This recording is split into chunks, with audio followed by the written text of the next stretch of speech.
Hi everyone. So now today we'll be discussing about your very important topic of FRM part 2, which is your art of term structure models drift, right? This is the market risk 14th chapter in your market risk book, and it is further subdivided into two modules, which is module 1 and module 2. Module 1 is your term structure model, module 2 is your arbitrage free module, right? uh, when I say module means you will discuss in first module, you will discuss your term structure models. In module 2, you will discuss your arbitrage free models, right? So this reading, right, please understand, is about how we mathematically model your interest rate across maturities, right? Across maturity means the yield curve, right? The word drift here refers to the expected direction of rates in the model, which is basically the deterministic part of their evolution, not just the random shock. Any student who has progressed this far in your FRM understands that there are two parts of any modeling exercise. One is the deterministic part, one is the stochastic part, which is the random shock. So here we are talking about the deterministic part, right? So module 1 consists of your term structure models. These models describe how interest rates evolve over time and across maturities. They are very, very crucial for valuing your bonds, valuing your swaps, and other fixed income products. And they are further subdivided into different models, which we'll talk ahead. From the exam perspective, you need to understand how models belong in which category and what are the pros and cons of that thing. Uh, Also, please understand that when we talk about arbitrage free models, the core idea is that any model used for pricing must ensure that there are no arbitrage opportunities. The drift condition is adjusted so that the bond prices discounted by the money market account follows a risk neutral measure, right? Means please understand, FRM won't make you derive the math deeply here. They will test your understanding of why drift adjustment is needed. And you must understand that we are looking for a condition in arbitrage free models that there are no free lunches, right? There is no arbitrage free profits, right? So why it matters for FRM? Because whenever you're trying to price your swaps, swaptions, your caps, your floors, you require your term structure models. Risk manager need to understand how small changes in drift assumptions can lead to your large mispricing. Please expect questions here where you are comparing models. Which model ensures arbitrage free pricing? Which models allow your negative rates, right? Etc. Etc. Okay. So that's the whole objective, right? I'm not going much deeper into both of these modules here, right? We will go ahead and see these two modules, both your term structure models and your arbitrage free models, in much more details. I was just wanted to the aim was just to give you an idea about what exactly we are doing. So that's what I'm doing, right? We'll dig deeper subsequently. Okay, moving on, guys. All right. So let's start with your module 1, right? Module 1 is your term structure models. Now, module 1 is further subdivided into 10 topics in your FRM part 2. So first is your obviously the overview of the term structure models, where we'll talk about that term structure, which means how yields vary with maturity. Why do we need to model it? What's the objective of it? We understand that to price your bonds, swaps, swaption, cap, floor, we need to model it. Then how do the models differ by assumptions about drift, which is the expected rate movement and volatility? Think of it like building a map, right? A flat map means no drift, is very simple but very inaccurate, right? A GPS is like an arbitrage free map which kind of adjusts in your real time, right? Topic 2 to 7, right, consists of your model 1, right, where we are discussing model 1 with no drift. We assume here that short rate has no drift term. What do you mean by no drift term? It means that it is purely a random walk with volatility. Okay, so it is one of the most simplest structure, one of the most easiest to compute. But please keep in mind that if today's rate is equal to your 5%, tomorrow it can go up, it can go down, and that too can happen very randomly. But the point here is that there is no expected upward or downward push, right? No deterministic part here. We follow the tree construction method. We build binomial or trinomial trees for possible short rate paths. There are also negative rates. Since there is no drift control, rates can turn negative in the model. These are good for teaching concepts, good for theoretical knowledge, but very, very unrealistic for actual pricing. If you look at the effectiveness of these models, they are very limited, doesn't match your today's curve. There is a poor calibration. And if you try to link it with the real world, let's say it's like saying that stock prices will just move randomly with no trend, which is too simple for traders, right? So you will not expect such thing to happen, right? Then after studying this from your topic 2 to 7, we move to your topic 8 and 9, which is model 2. And there we'll shift to your constant drift, right? We shift to your constant drift. So you can see for yourself that your topic number 2 to 7, right? Topic number 2 to 7, we are talking about no drift, no drift, no drift, no drift, no drift, no drift. Topic 8 and 9, we are moving to constant drift, right? So constant drift means we are adding a constant drift term to the short rate evolution, meaning rates are biased upward slash downward over time. There is more effectiveness, slightly more realistic, but still it's too rigid, right? So we are getting a better model from the model 1, but it's like saying interest rates will tend to rise by 1% per year on average plus some randomness, which is not so great, right? Because we have got a better model, but not very realistic. Then topic number 10 comes, right? Topic number 10 is your holy model, guys, which is time dependent drift, which is the first arbitrage free model we'll study, where drift is adjusted over time. Why drift is adjusted over time? To exactly fit your today's yield curve. Why do we do it? Because it ensures your no arbitrage in pricing your bonds and derivatives. And there is certain problem with such model also, because such model also allows negative rates. We'll discuss it ahead, guys. We're just discussing the overview right now, the index of the module 1. So from the FRM exam perspective, please understand that the expectation of the exam is that you know the differences, right? You understand what happens in no drift model, what happens in constant drift model, and what happens in your holy model. Why drift adjustment is needed? It is needed because we want to avoid your arbitrage, and we want to fit the observed term structure. Expect your questions like which model guarantees fitting today's yield curve. Obviously, that is your holy model, which is the most appropriate model in the module 1. Very, very conceptual focus material here. Focus on that part rather than the heavier math part. If I have to give a summary kind of this thing, please understand that think of these models as your evolving upgrades. When I say evolving upgrade, what does it mean? That no drift is a very basic, simple, a kind of a toy model, right? Then we have an upgrade, right? We move to constant drift, which is a better toy, which is a biased toy, right? But still it's a toy, right? Then finally, in this module, we move to your holy model, which is a real market model, ensuring that there is no arbitrage.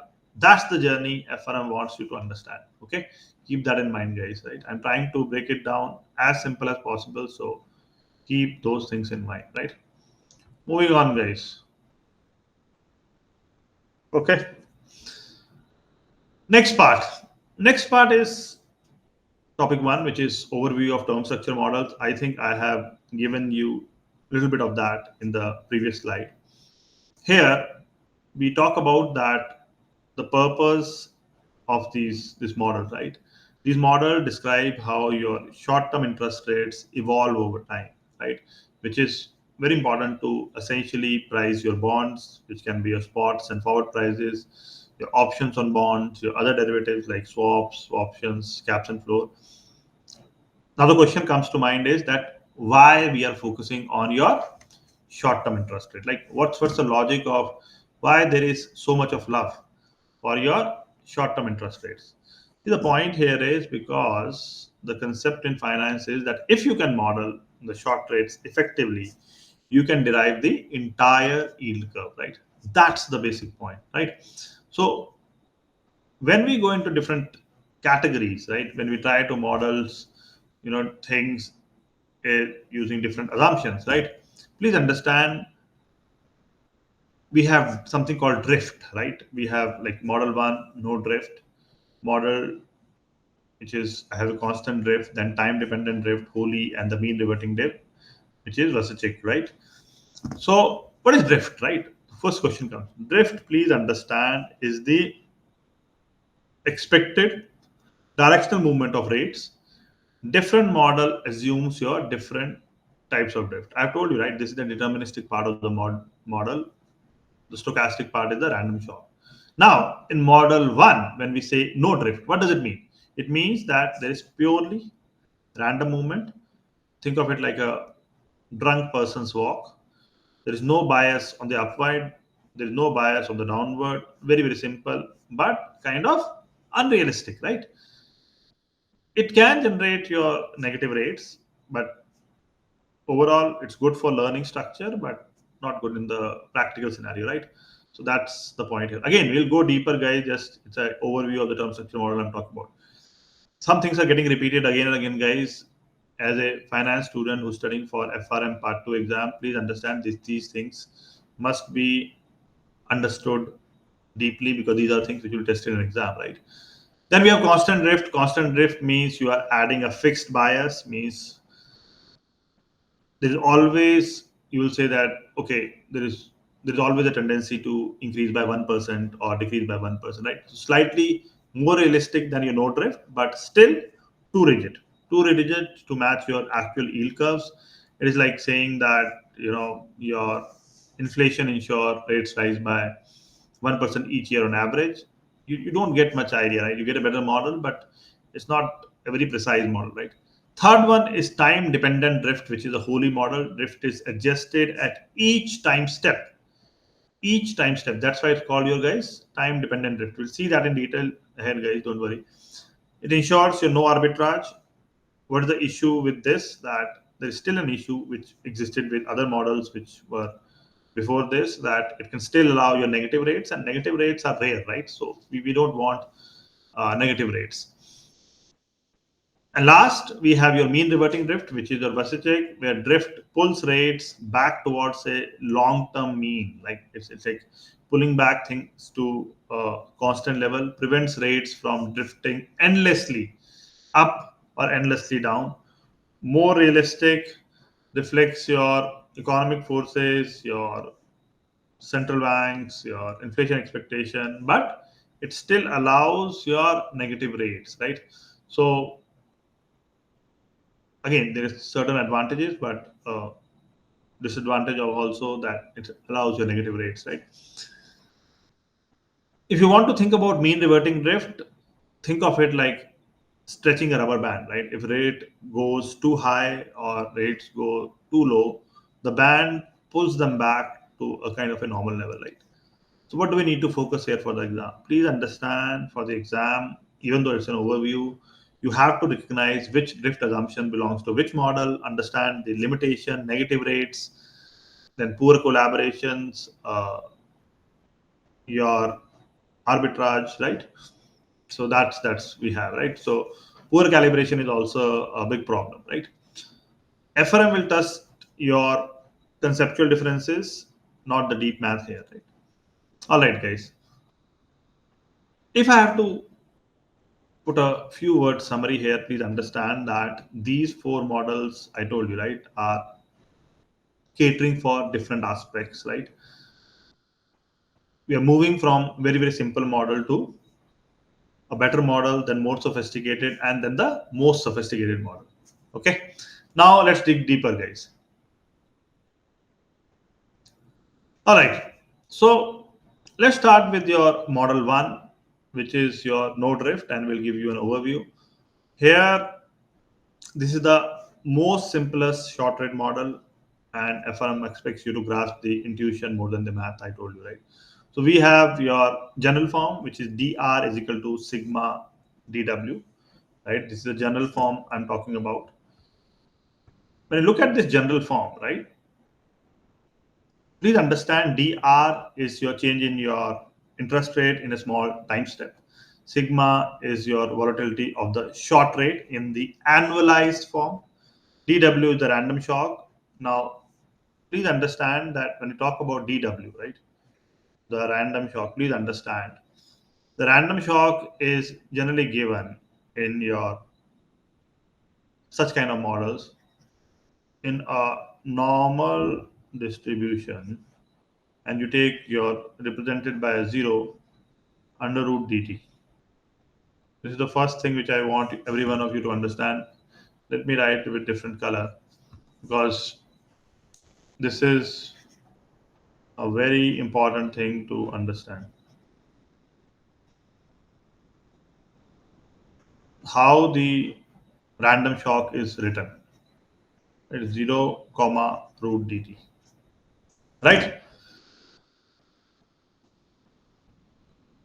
Where 0 is the mean and under root dt is the standard deviation. The key point here is that there is no drift term here. So the rate has no tendency to rise or fall. It is purely random with your volatility. Then we move to your binomial tree. When I say we move to your binomial tree, what does it mean? Then we mean that each step has your 50% chance of going up, 50% chance of going down.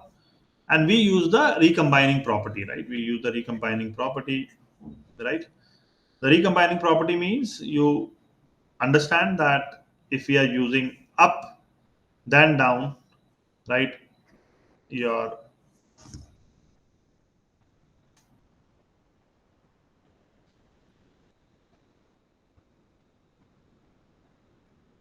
if you are using something called up, then down, we are coming the same point, and we are down, then up, we are reaching the same point, right? So we land at the same node, right?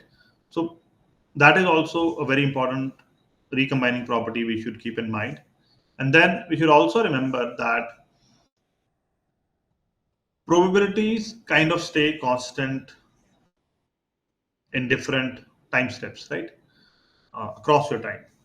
And from the exam perspective, please understand recombining means the tree doesn't just explode, right, into your thousands of unique paths, right? You want to make it computationally efficient, so you say that okay, there are limited number of paths it can follow, right? So it's kind of an assumption, right? Then we move into no drift property, guys. Since the expected value of dw is given as 0, so drift will be 0, and the process is called your martingale, right? So what is the martingale process? Martingale process is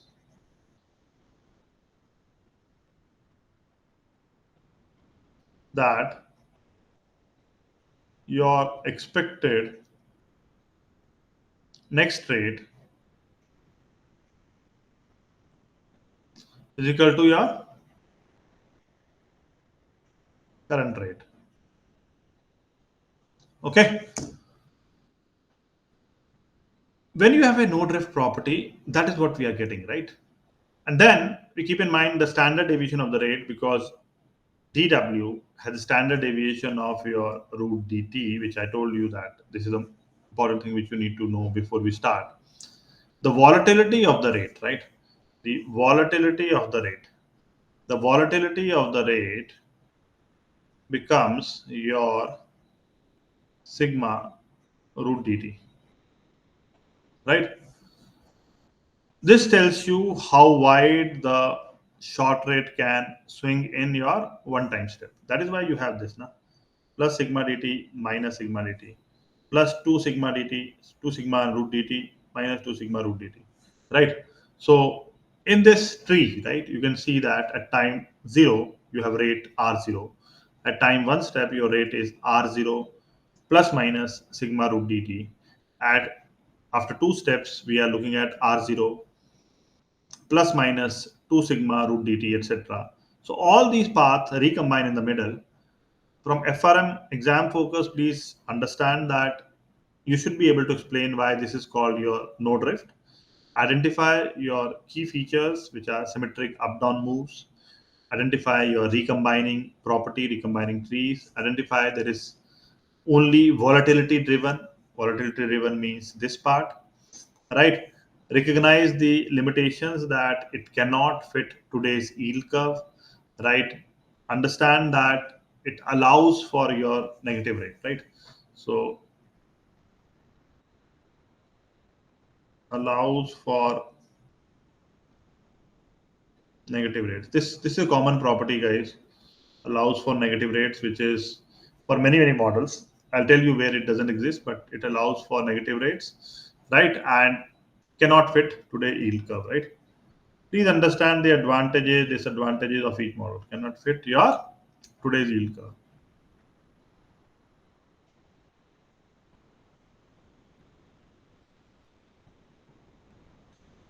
Okay. All right, guys. All right. Moving on, guys. Next one. Now we're looking at the example, right? Model one with no drift, and we can look at the example. This is where your theory turns into numbers. So let's try to break it step by step. Okay. Not very difficult, guys. Very easy if you have understood the theory, right? So we are modeling here the monthly evolution of your short rates, right? Evolution of your short rate, monthly evolution of your short rate.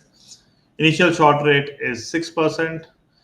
The volatility is given as 1.20%. I told you this is annualized in the assumptions before.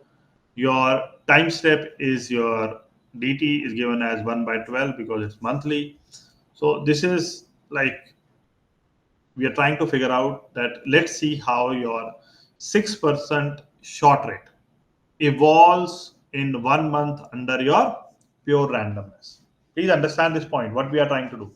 We are trying to figure out that how the 6%, or let me write it down. We are trying to figure out how 6% short rate evolves in 1 month under pure randomness. Why pure randomness? Because there is no drift. So that is what we are trying to achieve here, guys. Okay. Now, when you look at the step one, right? Step one, I told you, right? Step one is your DW. We started with this in the previous assumptions also. We understand it has a normal distribution which is given as 0, comma under root dt. So we have your n, and then you take under root dt, right? So which is given as what? Your 0, and then dt is 1 by 12. So you take 1 by 12, which is root, right? So it comes out n 0, comma 0.2887, right? And we take the normal distribution of 0, comma 0.22887, right? So the dw value we are getting, right, is zero point 0.2, drawn from a normal distribution with mean 0 and standard deviation of 0.22887, right? So pretty straightforward, right? You have all passed FRM part 1, so you know that how to use Z tables and find out the values for a normal distribution, right? So I don't need to repeat that. And also I told you, right, it is more of an understanding based chapter rather than mathematically driven, right? So values will be given to you, right? So once you have found that, then what's the next step? The next step is that you have to go find out dr. Dr is equal to what? Dr is equal to your 1.20% into your 0.2. Why? Why do we have this dr? See, the point here is it is simple now. 1.20 is sigma into dw. Dr is equal to sigma dw, right? So the new short rate is given to you, right? The new short rate is given to you, right? So is it comes out here 24 bips. New short rate is given to you, right? What? It is given to you that the original one was 6%, and then how it is changing is it's changing by 6% plus your 0.24%, right? Which is 6.24%, right? So that's what we are getting, right? R not a 6, it changed by 0.24. The new spot rate is given as 1 month, 6.24%. The standard deviation is given as what? The standard deviation is given as sigma root dt, right? Sigma root dt, right? So 1.2% is given, root dt is given to you 1 by root 12, right? Which is your 0.346%, right? Which is 34.6 bips. Okay. Going back to the tree, which we had already made in the previous slide, that in the first time step, we will have your R naught plus minus sigma root dt. In the second time step, two period model, we'll have R naught plus 2 sigma root dt and R naught minus 2 sigma root dt. So that's what we go and move ahead. We try to move one step at a time. If we simulate for 2 months, two steps in a tree, we get all these values, right? So possible outcomes in that case, these are these three. So this will come down to, guys, your 6% plus 2 sigma root dt will come down to what is your sigma root dt. The sigma root dt is value given 35 bips, right? Which is your into your 0.35, right? That's what we are getting, right?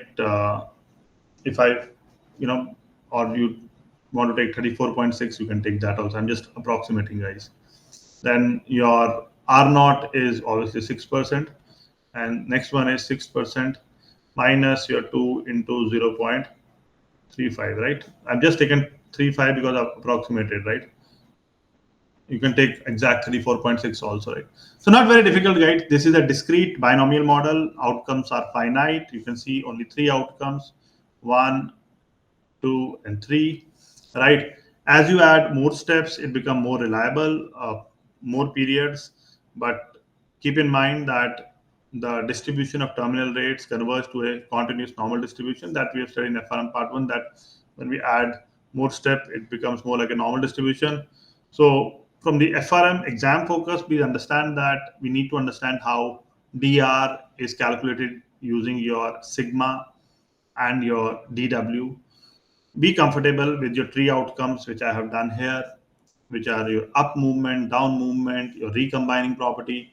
Recognize the limitation that discrete outcomes approximate normal distributions when they grow, which is the property here, right? Keep that in mind.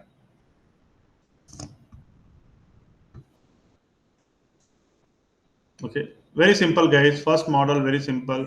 We've seen the your assumptions, we have seen how it is done in theory, and now we have seen one example also. Okay, moving on, guys. Next one. In the next one, what we need to focus is that we are now talking about your tree construction, right? So in this slide, we are moving from your formula plus example into a full binomial tree representation of interest rate paths. The core idea here is that we build a two-period recombining tree for your interest rate. So I had taken your, if you go back and see your previous numerical, I had taken your 0.35, but here they have, I think, tried to put precise value, which was your 34.6 6, which makes it what? 69.2, right? And that's why you have bips, which makes it 0.692. That's why you have 6.692. You here you have 6 plus 0.692. Here you have 6 minus 0.692. Here you have 6, right? So we have done this, guys. Not difficult. Uh, and the first part was obviously you calculated the first part also, your sigma dt, where you are adding 34.6. So here you have 6 plus 0.346, and here you have 6 minus 0.346, right? How did we get this 34.6? You can see the previous slide, guys. I don't think you should have any problem. The thing was sigma root dt. The calculation was done. Dt was your 1 by 12. Sigma was given, right? You can go back and see, right, the calculation. I'm just highlighting it there. See for yourself, 1.2% into 1 by 12, right? Under root 1 by 12, right? So that's what we had done, right? So these are all the values given, guys. So not so difficult. Okay.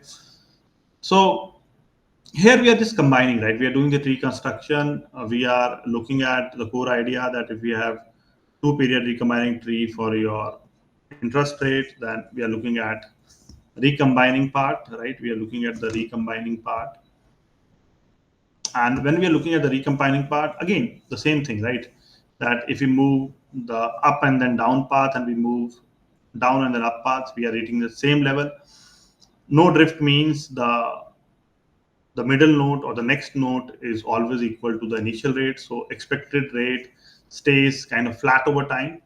One period adjustment, I have shown you what it is done. Two period adjustment is also in front of you, that the calculation has happened. All this calculation is given to you. It's not difficult, guys. It looks kind of difficult, but not difficult at all, right? So everything is as per the tree. One period, two period, recombining property, the tree is quite efficient because multiple paths kind of collapse into your same node. Probability remains equal. You see the probability is 0.5, 0.5, 0.5, 0.5, 0.5, 0.5. The probability remains same, right? That's another part you need to remember. And then you look at the distribution behavior. With just two periods, outcomes are discrete. There are three possibilities. As you extend to many periods, the terminal rates, I told you, right? They will kind of uh, approximate a normal distribution, right? Approximate a normal distribution. Same thing being repeated. We have studied, so not very difficult. It approaches a continuous nominal distribution as number of your steps increases, right? This is the basic property which you studied in FRM part 1 also, right? This is why binomial trees are kind of useful, because approximation of continuous model is happening from the exam perspective. Now, if you're looking at the specifically the exam perspective, please understand your recombining property and why it matters. Understand or know the possible outcome after n step, which is very simple, in fact. If I have to see possible outcome after n step, is basically your plus minus your multiples of your plus minus multiples of your sigma root dt, right? That's what we have, right? And that's what we did, right? Here we had sigma root dt, right? Here we had 2 sigma root dt. So here, what was the value here? Please understand, it is very straightforward, guys. What was the value here, guys? It was plus sigma root dt. Na? Here it was minus sigma root dt. What happened here? Right, what happened here? Here we moved to your plus 2 sigma root dt. What happened here? We moved to your minus 2 sigma root dt. Right? So that's what we did, right? Overall, please understand, if I have to put an analogy for this in very simple words, please understand it's like a ladder climb, right? At each step, you can go up or down in the ladder. After two moves, either you're either two step up, right? Or you can be at same place, you move up one step up and one step down, or you can be two step down, right? Over many moves, your position will follow a bell-shaped distribution around the starting point. So tree construction shows how the short rates kind of evolve step by step under your no drift assumption. Is the building block before adding more realistic drift assumption, which is constant, time dependent, and your mean reverting, right? So this is the first most basic kind of things in your interest rate modeling, right? All right, guys. Now moving to the next part. When I move to the next part, what is important to understand here is that now we are moving into model 1 no drift and negative rates, right? So this addresses one of the biggest limitations of the no drift model. Now, what's the problem here? The problem here is your negative rate risk. Okay. Since the model assumes a normal distribution for rate changes, rates can fall below zero, right? Because when you assume something in normal, you have a positive value and negative value also, right? Mathematically, it's fine, right? Mathematically, it's totally fine that you have positive and negative values, but economically, negative rates doesn't make much sense, right? Because lending $100 at, uh, you know, and receiving less than $100 doesn't fit your normal lending mechanics, right? So negative rate risk is economically not very sound observation, as well as we generally don't have it in the real world, right? So economic irrationality, right? That is one point which comes to our mind. Negative rates is you pay someone to borrow from you, even though Japan had negative rates for quite some time from 1984 onwards, but it's very, very rare. Right? In the whole world, only one country had for a very long time, right? It contradicts your the standard idea that borrowers pay lenders for capital. There is a possible justification that negative rates can be rationalized if holding cash is costly, storage, insurance, theft risk, right? So in Europe and Japan post 2015, or in Japan, in fact, post 1984, depositor paid small amounts to keep money in banks. There is a time horizon effect. When I talk about time horizon effect, means the longer your investment horizon, the higher the chance the model predicts negative rates. Because why? That's the higher the chance, because uh, your thing is sigma root your GT, right? So higher, as I told you previously also, right? When you take multiple time step, you are basically taking sigma root dt multiple times, right? Multiple one sigma root dt, two sigma root dt, right? So negative interest rate problem worsens with your longer investment horizon, because this value will keep on increasing, right? Sigma root dt will keep on increasing, and there are high chances of going it below zero, right? Now, if that is the case, and I know and everybody understands now that there is a problem which doesn't make sense economically, then what do we do? So there is a solution for your negative rates, that you can choose your non-negative distribution. When I say non-negative distribution, replace replace your normal distribution with your non-negative distribution. What are non-negative distribution, guys? We have studied in FRM part 1. Those are log normal distribution, right? Positive distributions like your log normal or chi-squared, right, to prevent your negative rate. Though this may introduce your undesirable skewness or inappropriate volatilities, because we understand, right, your log normal is like this and your chi-squared is also similar almost, right? So those have a positive skew. So we have skew which is coming, right? So that's, we are trying to remove one thing, but we are incorporating another problem. Then we also can have a zero floor method, another way to solve for this, that you kind of force your negative rates to zero value, adjust the original tree to constrain distribution below zero. So simply cap rates at 0%. If the tree predicts negative, force it back to zero. Keep simplicity, avoid unrealistic outcomes. And third is your preferred approach. Preferred approach means you use your zero floor method in practice, because it only modified your kind of outcomes in very low rate environments instead of distorting the entire distribution, right? So this is the preferred method, guys. Zero floor method is the preferred method rather than the non-negative distribution, because you're not incorporating the skewness which comes with your log normal or your chi-squared, right? So this is chi-squared, right? So we don't do that, right? From the FRM exam perspective now, please understand that negative rates are a known limitations of your no drift and your limitations for your no drift models, which we are studying first. And then the third one is your holy model. Very common, famous, your limitations for two models, no drift and holy model. Know the fixes. Fixes is log normal, which avoids your negative but distorts your distribution, and or chi-squared or your zero floor. Except or expect a conceptual question here, which will be something like this, like which method is preferred in practice to deal with negative rates, which is your zero floor. Okay, so keep that in mind, guys. Very straightforward. I don't think anybody should have problem here. Okay. Next one is, guys, your topic 6, which is the model 1, which have no drift, and we are looking at the model appropriateness. Now, what are we doing here? When looking at the model appropriateness, please understand this is about when the simple model can still be used despite its flaws. Right? We are looking at the appropriateness. So, what's the key message here we are trying to suggest or imply is that ultimately it depends on the user, right? The user decides if the no drift model works for their purpose or doesn't work for their purpose, and it depends on how critical the negative rate issue is, right? So for example, now if you're looking at the application, the bond price application, if in the bond pricing application,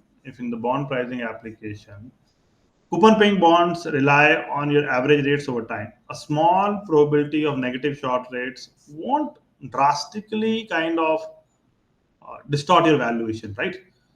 So keep that in mind. So for basic bond pricing, the no drift model may be acceptable, right? Basic bond pricing, no drift model, we can take it. For example, if you are trying to do the bond pricing application of a 10-year coupon bond, which is priced with this model, the odd chance of a negative 0.1% negative rates, short rate for 1 or 2 months doesn't actually change the average cash flow, right? And doesn't actually change the discounting much, right? So we can still use it for very simplistic kind of uh, calculations, right? But if you are going into option valuation concern, right? When we're going to option valuation concern, options and other instruments with a big asymmetric payoffs like your caps, your floors, your swaption are very sensitive, right? So negative rates in your option valuation concern can cause unrealistic option values. So for option, the model is not appropriate, right? So we are looking at model appropriateness. Please understand, uh, for simpler things, we are happy with no drift model, but for option valuation concern, we are not happy with your no drift models. Uh, it's not appropriate for option valuation concern, right? So a floor option which pays off when the rates drops below a certain strike could become extremely mispriced if the model keeps predicting your deeply negative rates, right? From the FRM exam perspective, what do we need to focus here, guys? Every one of you must know that the bond pricing is less sensitive to the negative rate flaw. Options are highly sensitive. No drift model is inappropriate for your option valuations, options calculations. A conceptual test point for examiner will try to ask you this thing, and keep that in mind, right? So bond prices, no drift acceptable because you smooth out your small negative rate risk, but option pricing not acceptable because there is huge asymmetry which exaggerate the flaws, right? So we don't want to get into that kind of complexity here, right? Next one, effectiveness. Okay, effectiveness, which is the last your slide for. I told you, right? Topic 2 to 7 is about no drift. So the last slide for your no drift part, and we're talking about effectiveness here. This is basically a kind of a report card, right? We have studied the whole model. Now we are kind of summarizing it. We're trying to put the report card for the no drift model, that what worked for the no drift model, what more importantly, what didn't work, and what we need to be cautious about. So limitations of the model, we need to understand that there are definitely there is a no drift assumption, which is a big limitation because we are taking only the there's no deterministic part, no drift. It is only the random shock we are taking. With no drift, the model can generate your uh, different possibilities, but please keep in mind that it can't generate your realistic possibilities, realistic shape of the yield curves. It predicts a kind of a downward sloping your term structure due to your convexity effects, right? So that is very important to understand, that your no drift kind of model predicts your downward sloping, this resulting it no drift assumption creates insufficient flexibility for accurate modeling and results in downward sloping predicted term structure due to larger convexity effects, right? So keep this in mind, guys. Very, very important, which is not there when you see other models ahead. It will not be there. So real markets show many shapes. It can show your upward shape, it can show your inverted shape, it can show your humped shape. But with a no drift assumption, you cannot have that, right? It lacks the flexibility to fit your actual data. So model one predicts your flat volatility, right? We keep it very straightforward. We only keep it random part. Model one predicts flat volatility term structure, while observed volatility is hump shaped, rising then falling, which is not captured by your model one, which is of no drift. In reality, when we saw that the empirical term structure of volatility is kind of hump shaped, which is not captured by it, then you have a single factor limitation. Model uses only short rate or short term rate factor, while richer models incorporate your additional factors like your drift and time dependence. That also is a problem. So it is all about discussion of your limitation. Uh, any student who is trying to understand this model must understand that this is one of the most simplistic kind of model, right? In reality, term structure moves with multiple factors. uh, I'm not sure if you guys remember now or not from FRM part 1, but in FRM part 1 we have studied, right, that there is something called level, right? Level is your parallel shift, which happens in your term structure, right? And then your slope is there.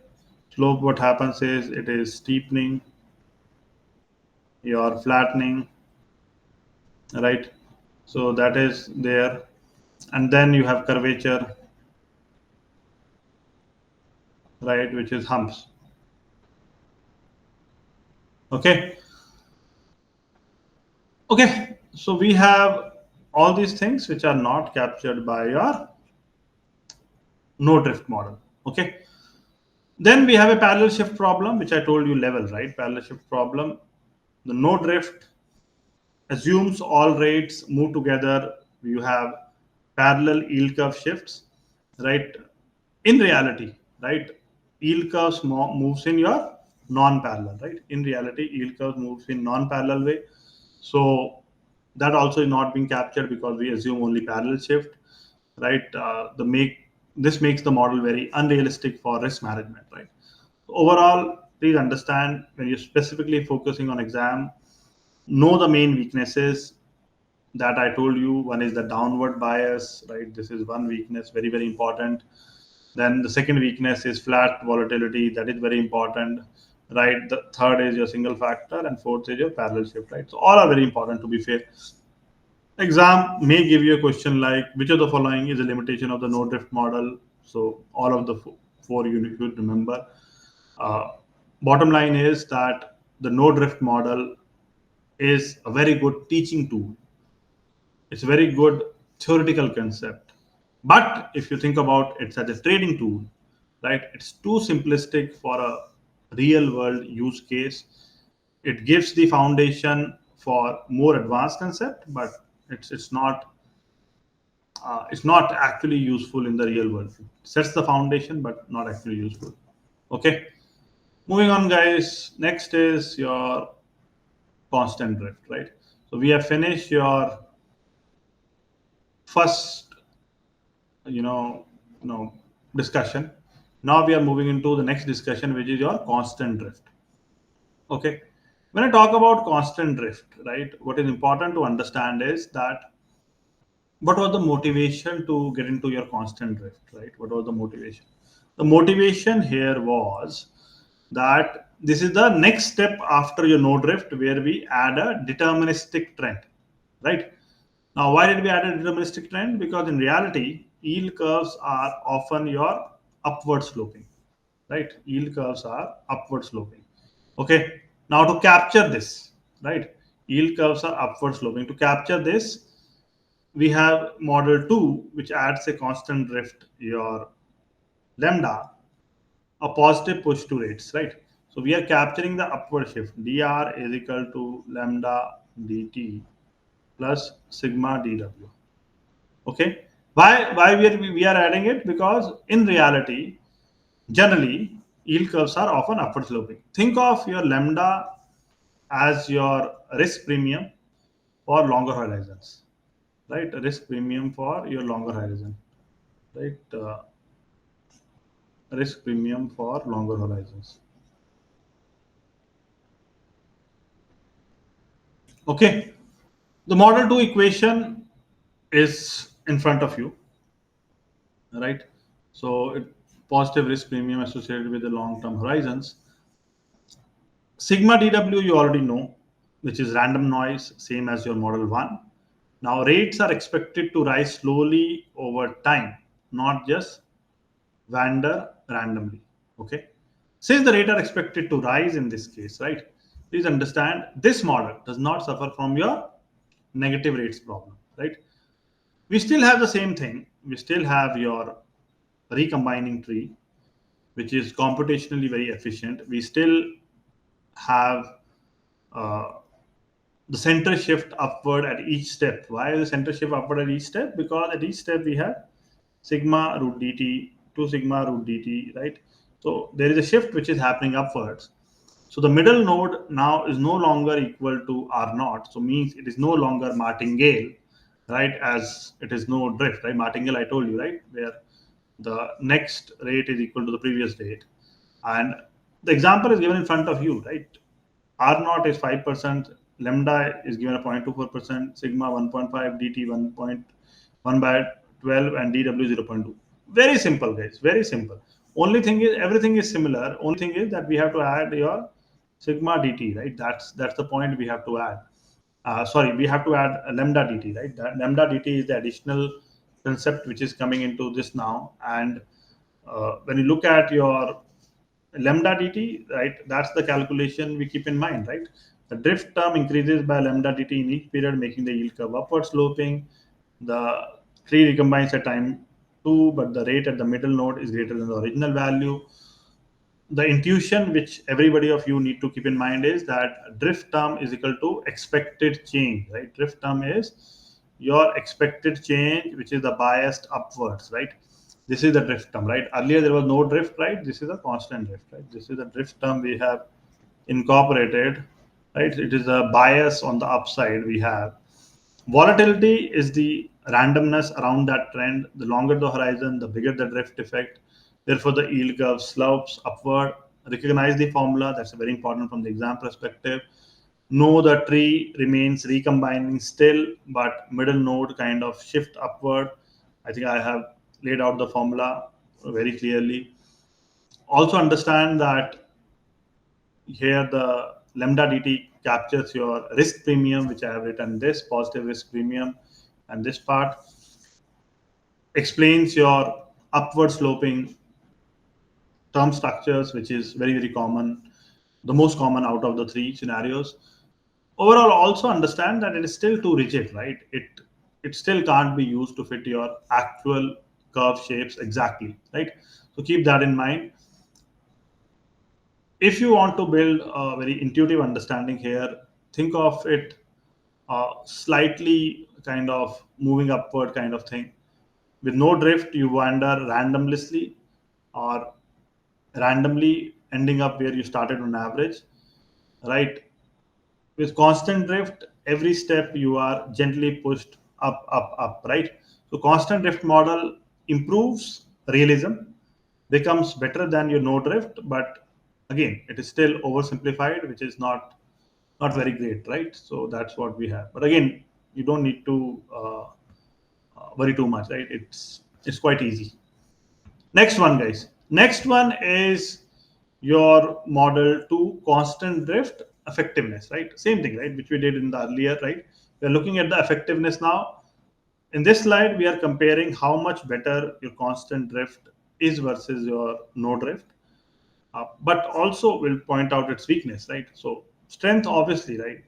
You have seen both models now. Strength obviously is that there is a superior performance. Why there is a superior performance? Because it outperforms your model one by producing your upward sloping yield curve, which you often see in the reality, right? So that's a very good point.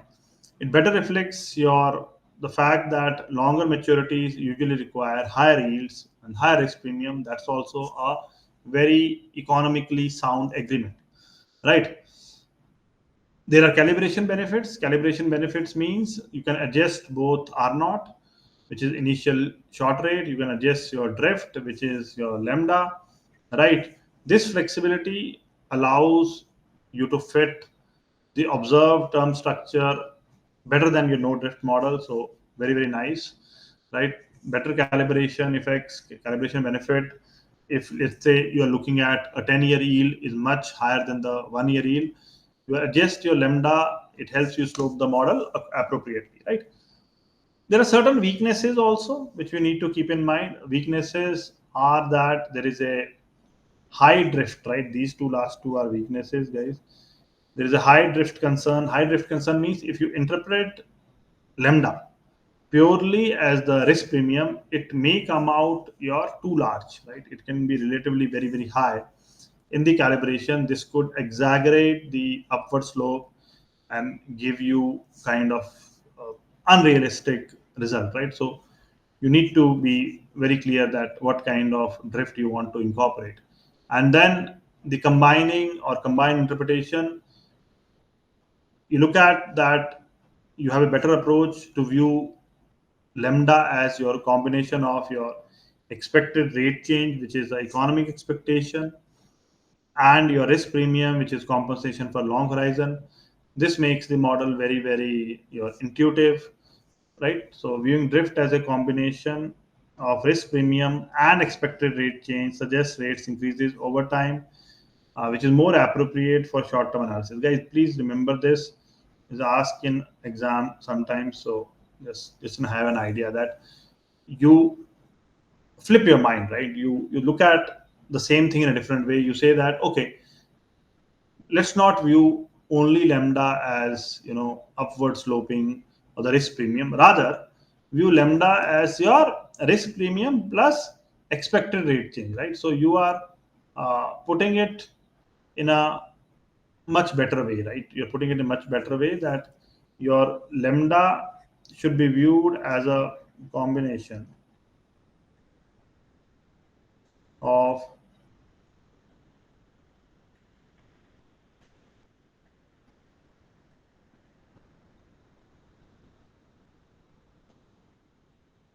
expected rate change, right?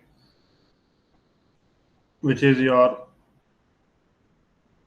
economic expectations plus your risk premium.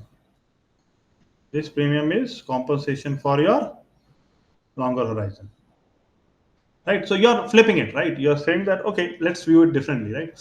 Overall, for the exam, please understand you should know why constant drift is better than no drift, because obviously constant drift is higher. Why it is higher? Because it's trying to capture your upward slope.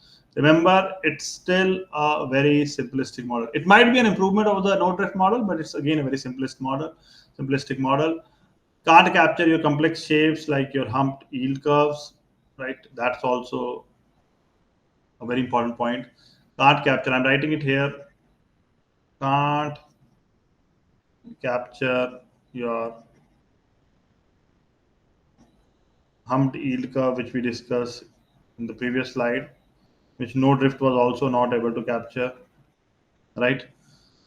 Be aware of interpretation issues. Now, we cannot have lambda too high, right? It is if it is seen only as a risk premium. It is seen as a combination of both things. We are okay, but if it is only for your solely as a risk premium component, no, we cannot have lambda too high, right?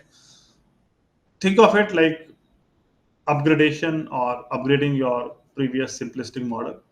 Model 2 is more realistic than Model 1, but still invalid.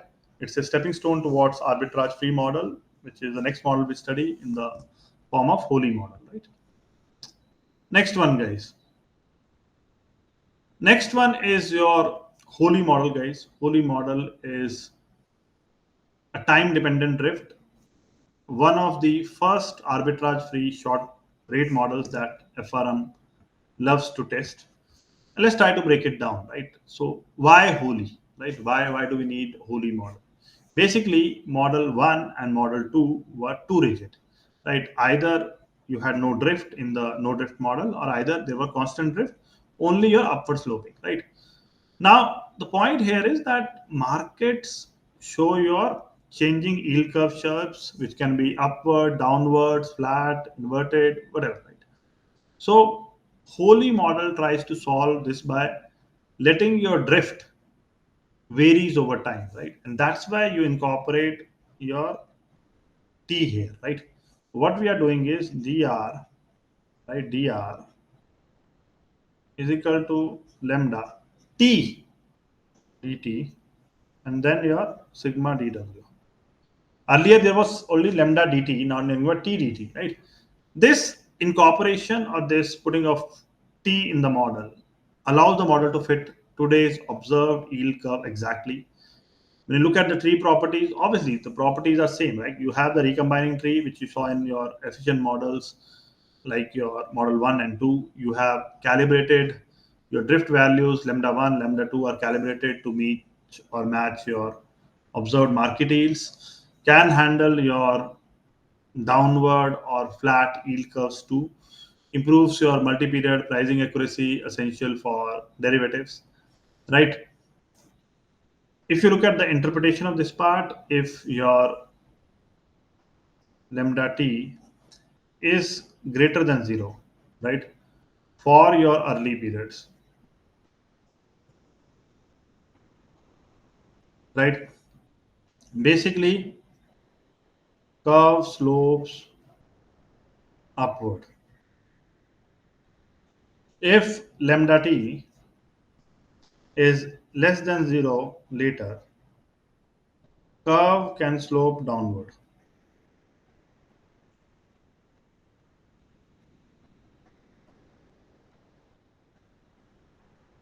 Okay, so one is your upward, one is your downward. Thus, unlike your constant drift, right, Holy can match anything, right? It can match upward also, it can match downward also. So Holy is more general than your model 2, which was your constant drift. Model 2 is a special case if lambda 1 is equal to lambda 2 is equal to, all these values are equal. There's greater calibration accuracy for multi-period pricing. That's what we are getting. For the FRM exam focus, recognize your Holy is equal to your first arbitrage free short rate model. Key advantage is that it can be calibrated to fit your observed time structure, which is a very good advantage, which was not there in your model 1 and model 2. Limitations not on not given here, but you need to understand that it's still, I told you earlier, it still allows negative rates. So this is a limitation, guys, not given here, but just telling you, it still allows negative rates, which was not there in the constant drift model, right? Please understand, this negative rates is only in the no drift and your holy model, not in the constant drift, because constant drift you are only moving to the upside, right? For a typical exam question you can get here, please understand they will try to ask you which short rate model fits the current yield curve exactly. So Holy model is a best example for that in the, if your options are no drift, constant drift, and Holy model, right? So think of it in a simple words that Holy, you are you're using realistic models to match the real world scenarios, right? So that's what we have. Okay, let's do some question, guys. I think you'll get a fair bit of idea.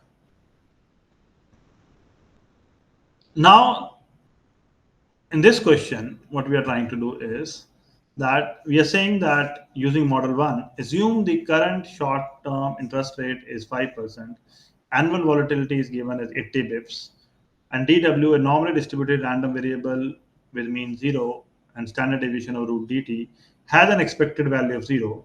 After 1 month, the realization of DW is minus zero point 0.5. What is the change in the spot rate and the new spot rate? Okay, so values are all given to you, right? So I think one step which uh, we need to understand here is that what model to use, right? So the model to be used is given using model 1. Model 1 was what? Dr is equal to sigma dw. Now, what is sigma? Sigma is given as 80 pips, annual volatility, right? 80 pips means 0.8%, right?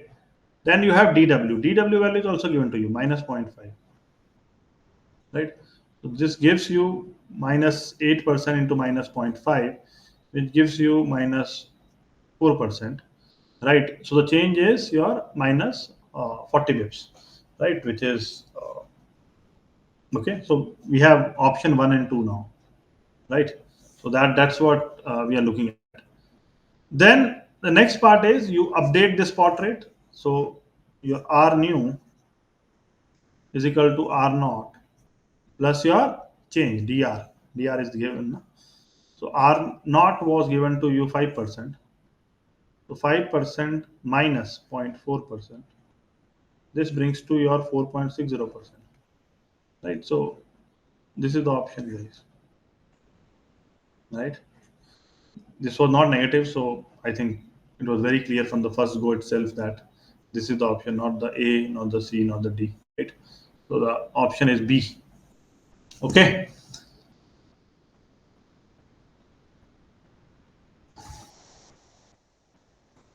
Okay. If you look at the interpretation, please understand that you need to have a clear understanding of the model. If you have the clear understanding of model, then only you will be able to solve this. That's what was the answer. I think very straightforward. Let's do model number 2. Using model 2, assume a current short rate of 8%, right? And then an annual drift of 50 bips, a short-term standard deviation of 2%. In addition, assume the X post realization of the DW random variable is zero point 0.3. After constructing a two-period interest rate with annual period, what is the two period, guys? Two period. What is the interest rate at the middle node? Okay, thankfully they have asked the middle node at the end of year 2. Okay, so what is given here? Given you is R naught is given to you as 8%, right? That is one. Lambda drift is given to you as your 0.50 pips, right? Drift of 50 bips, right? So 0.50%, right?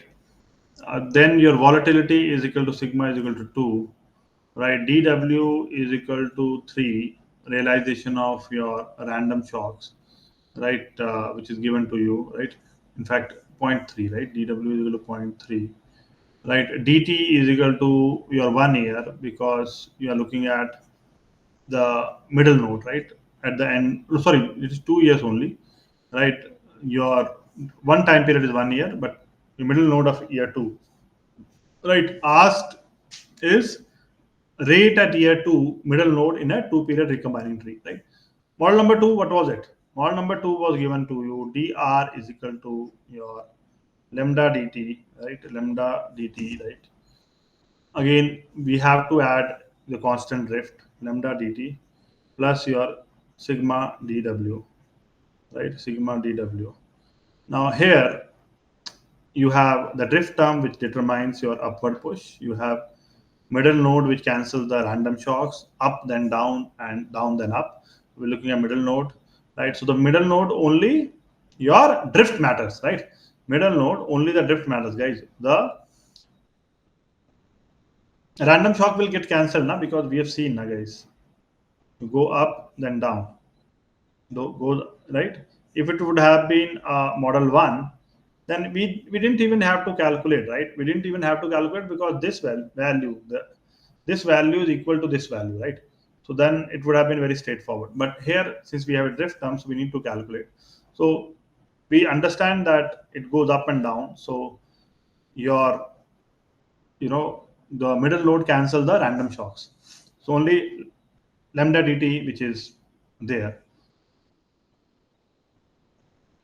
lambda dt is equal to your 0.5%, right, which is given like this. Over 2 years, right, your lambda dt will become your what? 0.5% into 2, right, which is 1%. Again, guys, logic. You want to remember the formula, you can remember it, but the formula is this, like your R mid for 2 years is equal to your R naught plus 2 lambda dt, right? You want to remember this, that's also fine. It was 8% plus 1% is equal to 9%. Right, so this is the answer, guys. Not very difficult, but have a clear cut understanding. If you have a clear cut understanding, right, you will be able to do it, right? So every year, basically, you step forward automatically by 0.5%. After 2 years, you are 1% higher, no matter how many times you stumbled sideways or you did your random shocks, right? There is, that's why the middle node ignores your randomness, right? It only reflects your drift, right? It reinforces the point which is very important for the exam, that constant drift pushes the yield curve up. So you have moved yield curve up to 9% from the 8%, but volatility just kind of spreads the possible path around it, right? So that's one point you need to keep in mind very, very clearly. So question number one was your no drift. Question number two was your constant drift, right? So keep that in mind. Okay. So this completes our first part, guys. This completes our first part. After this, we have to move to the next part, which is your module two, which is your arbitrage free models. So I'll cover that in the next lecture, right? We'll stop here after the first part. Module two, let's cover in the next lecture, right? But overall, if you want to like understand, please note that when you're studying your, you know, modeling, right? We have to focus on two parts. One is the random part, one is the deterministic part. Random part is also known as stochastic part. And we have divided our modules or the term structure models, which we studied before this, into three parts. One was no drift, then constant drift, and then you know time varying drift, right? Time varying drift was the closest to your arbitrage free models. Okay, so that's where we stop, guys. I hope you understood. I tried to cover in as much depth as possible, and please look at these very, very conceptually. Don't try to memorize things. I think if you look at conceptually, you will understand. Okay, we'll stop here, guys, and then start ahead. Okay, all right, guys, thank you.